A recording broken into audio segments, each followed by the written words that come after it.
Bienvenue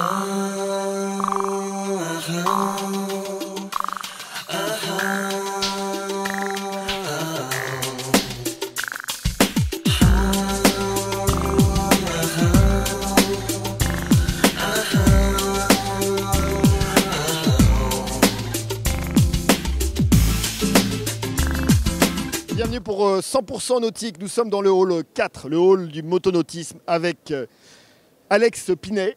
Alex Pinet, vous êtes directeur général de Réa. Réa, ce sont des bateaux à moteur et vous avez derrière vous, vous êtes sur le rebord de l'Escapade 27, un open. Dernière nouveauté de vos chantiers. Oui, c'est une nouveauté 2014 qui part de la carène du Réa 27 Open, qui est sorti l'année dernière et qui a eu le prix du plus beau bateau de l'année pour les lecteurs motorboat. Voilà. Alors qu'est-ce qu'il a de novateur? L'Escapade, il a de novateur une habitabilité, une cabine intérieure pour les gens qui veulent faire des échappées sympas dans des calanques, en Corse, en Méditerranée, dans le golfe du Morbihan, un peu partout. C'est un bateau pour passer des bons week-ends. C'est un bateau plutôt élancé, plutôt sportif? Plutôt lancé, sportif, oui, parce qu'il a une carène qui a été reconnue, excellente, qui fait partie de l'ADN de Réa, des carènes très très marines. Et alors on y a amené un peu plus de volume, de confort, de finition, de façon à pouvoir partir plutôt un week-end. Et la motorisation? Motorisation hors-bord, 225, 250 ou 300 chevaux, avec une vitesse qui peut atteindre 42 nœuds. Alors, il faut rappeler que Réa, c'est un chantier qui est basé à La Rochelle et vous faites beaucoup de ce qu'on appelle des timoniers et des trollers. Timonier, oui, de 28 pieds, de 7,50 à 8,50 m. Trollers, pour l'instant, ce sont des bateaux qui sont construits en Turquie et qui sont finis à La Rochelle. Alex Pinet, donc, il faut rappeler que Réa, c'est un chantier naval français, donc l'essentiel de la production est faite à La Rochelle, vous avez une petite partie en Turquie, mais l'esprit général des Réa, notamment des timoniers, des trollers, sont des bateaux plutôt pêche-promenade? C'est plutôt pêche-promenade. Pour certains clients, c'est plutôt promenade et pêche. Il faut comprendre que chaque bateau est une unité. C'est un one-off. Chaque bateau qui sort de chez nous, c'est carrément un one-off. On le fait pour chaque client. Il n'y a pas un bateau de série chez nous. Chaque bateau a sa spécificité. Et on va terminer. Vous avez, je crois, la chance d'avoir un club de propriétaires de Réa et ça, c'est exceptionnel. Oui, on s'appuie énormément sur un nouveau club de propriétaires, de passionnés de Réa Marine, à Rame, et qui ont installé des capitaines de flotte pour fédérer les Réa Marines et créer des événements, Réa Golf, la Fishing Cup qu'on a créé à La Rochelle. Et à la demande de notre réseau, on va le créer dans beaucoup de ports, en Normandie, Morbihan, Méditerranée. Et ils vont profiter de sorties en mer et de rallye. Dernière question, vous avez créé un partenariat avec une marque textile bien connue, la marque Saint-James, oui, absolument. Une marque reconnue dans le milieu de la mer. Oui, Saint-James, il a un super slogan, né de la mer. Je trouve que ça va très bien avec Réa Marine. Ce sont des gens très bien et on a décidé de signer un accord, de mettre un accord en place pour 1 an sur l'ensemble de la gamme. Aujourd'hui, donc, un client qui veut un bateau Saint-James, il repartirait avec un kit Saint-James, des vêtements Saint-James. C'est un bateau bien optionné Saint-James. Merci beaucoup, Merci. Alex Pinet. Merci.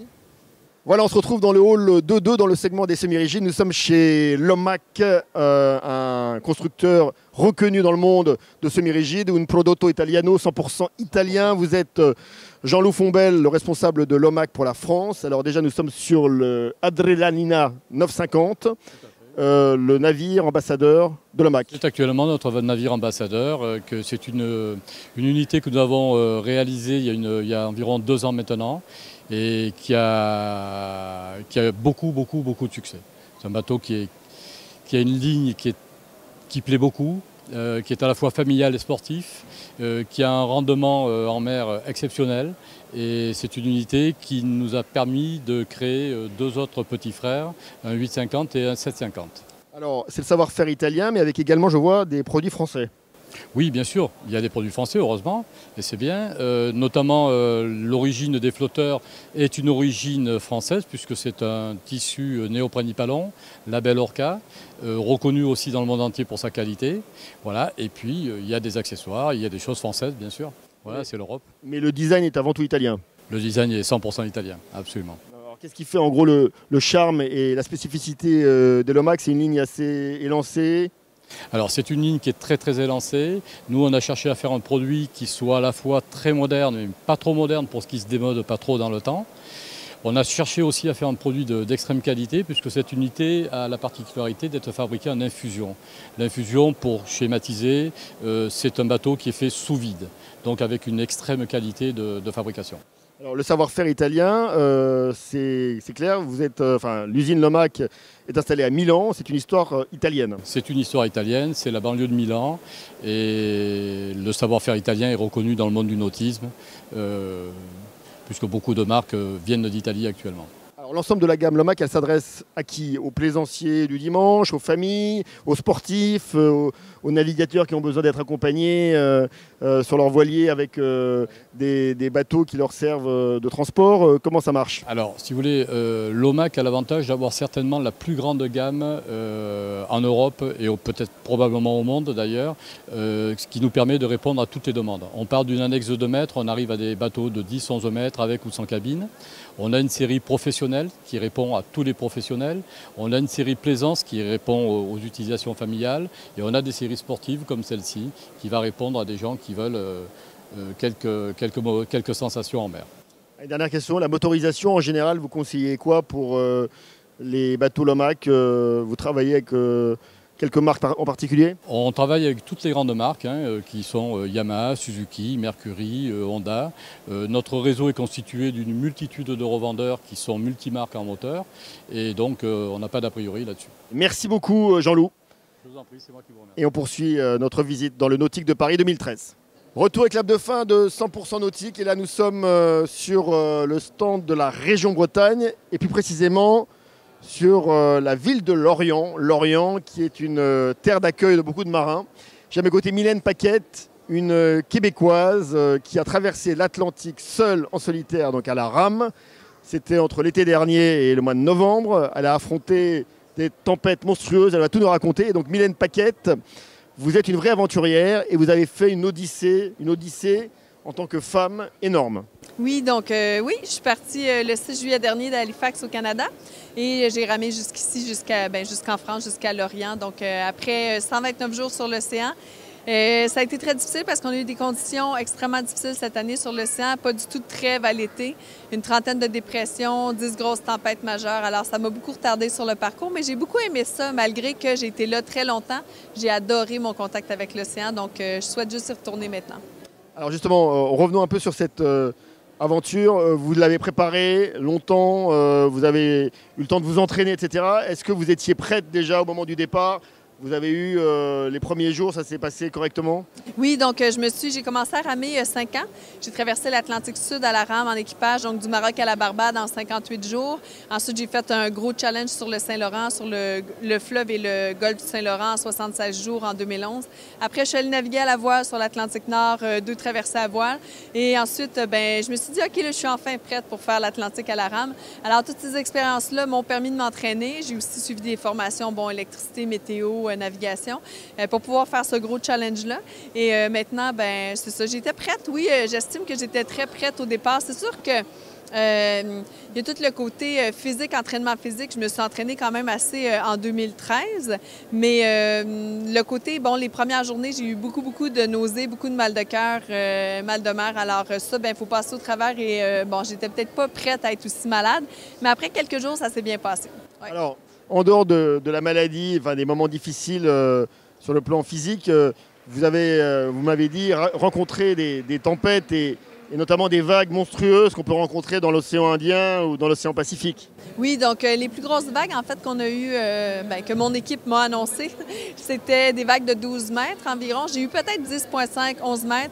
Et les vents, ce qu'on m'avait annoncé de pire, c'était 74 nœuds et je m'en suis sauvée jusqu'à peut-être 60 nœuds. Alors, ça a été des grosses conditions. J'ai chaviré à 10 reprises environ. Et puis, c'est ça, sur une période de 129 jours, c'est quand même pas mal. Il faut dire que j'ai commencé à chavirer à l'automne. Donc, durant l'été, c'était quand même plus mollo comme température. C'est juste des mauvaises dépressions qui m'empêchaient d'avancer. Par la suite, ça a été des plus grosses vagues et puis des conditions plus difficiles. Ouais. Quand on chavire à 10 reprises, ce sont des moments, j'imagine, d'angoisse. On se demande ce qui va se passer, on pense à la mort. Oui, j'ai plutôt pensé à la mort quand c'était, quand j'ai eu un choc à la tête à la fin de la traversée. J'ai été blessée à la tête à cause d'un chavirage, j'avais pas mon casque et puis j'avais quelques symptômes là, qui laissaient présager le pire sur moi. Donc j'ai pensé à la mort à ce moment-là, mais surtout quand j'étais à l'extérieur et quand il y avait des risques de chavirage à l'extérieur dans de la grosse vague, j'ai eu peur quelques fois. Mais en général, non, je me sentais quand même bien en contrôle. Je me sentais en sécurité dans mon embarcation, ouais. J'avais le contrôle de comment je me sentais. Donc, ouais. On revient juste sur l'arrivée. L'arrivée, donc il y a eu la ligne d'arrivée au large de Ouessant. Oui. Et ensuite, vous êtes revenu jusqu'à Lorient, vous êtes descendu en Bretagne Sud. Dans la rade de Lorient, l'accueil a été fabuleux. Ah oui, c'était vraiment fantastique. Donc, on est venu me chercher à la ligne d'arrivée, la ligne d'Ouessant. Et j'ai fait les derniers 1000, c'est sûr, en remorque. Et puis, je suis rentrée à Lorient, là, tout près de la citadelle. On m'a relâché pour que je puisse rentrer à la rame. Ce qui m'a vraiment surpris, c'est de voir ma famille, mes amis, mes collègues, l'équipe au sol. Il y avait beaucoup de médias sur place. Donc, c'était impressionnant d'avoir la solitude durant 4 mois et plus.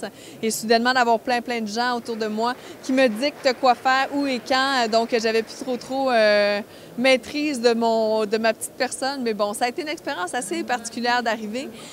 Par la suite aussi, c'est sûr que là, sur la terre ferme, j'ai pas pu dormir les premières nuits. J'étais trop excitée d'être arrivée. Ça a duré quelques jours, mais maintenant, ça fait déjà 3 semaines, donc ça va mieux.